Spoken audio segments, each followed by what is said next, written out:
সন্ধ্যাবেলায় সেজেগুজে সোয়েটার পরে রেডি হয়ে গেছি, যাব মেলায়। গলার অবস্থা শুনে বুঝতেই পারছো শরীর এখনো পর্যন্ত ঠিক হয়নি, আর মুখটার অবস্থাও সেরকম শুকনো শুকনো, কিন্তু মেলা তো যেতেই হবে।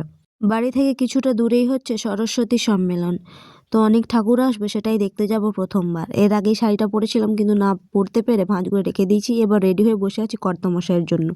বসে বসে দুটো বিস্কুটও খেয়ে নিলাম। তারপর কর্তামশাই সাইকেলে চড়ে বেরিয়ে পড়েছিলাম, পৌঁছে গেলাম মেলাতে। এটা হচ্ছে ওখানের মূল পুজোর যে মণ্ডপটা, সেই ঠাকুরগুলো। চলো এবার ছোট্ট ছোট্ট প্রতিমা দেখা শুরু করি। এই যে মূল যেখানে প্যান্ডেলটা ছিল তার সামনে এই ছোট ছোট প্রতিমাগুলো ছিল।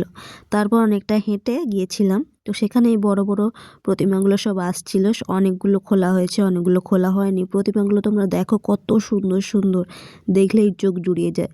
এক একটা প্রতিমা তো এতই সুন্দর, অনেকক্ষণ ধরে দেখতে ইচ্ছে করছিল, কিন্তু এত পরিমাণে ভিড়, একটা জায়গায় বেশিক্ষণ দাঁড়ানো সম্ভব হচ্ছিল না।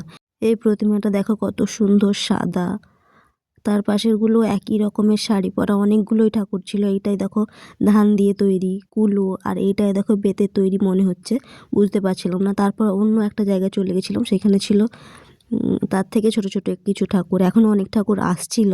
আমরা তো চলে গেছিলাম সন্ধ্যে 7:30টার সময়, কিন্তু এই মেলাটা নাকি রাত্রি 10টা-11টার পর ভালো করে হয়, মানে ঠাকুর বেশি বেশি আসে। এখনও ঠাকুর আসবে, আমরা তো তার আগেই বাড়ি চলে এসেছিলাম। তারপর আমরা খেয়ে নিলাম মোমো, যেটা আমার অল টাইম ফেভারিট, আর মেলায় গেলে খেতেই হয়। তারপরে এই শোপিসগুলো দেখছিলাম, কিন্তু এত বেশি দাম বলছিল, আর নেওয়া হয়নি। তারপর কিছুটা দূরেই অনুষ্ঠান হচ্ছিল, সেটা একটু দেখলাম। তারপর খেয়ে নিলাম ভেলপুরি। তারপর আবার অনুষ্ঠান দেখতে গেলাম ব্যতিক্রম ব্যান্ডের। তারপর চলে এলাম বাড়ি। টাটা, দেখা হচ্ছে নতুন ভিডিওতে। বাই, ভালো থেকো সবাই।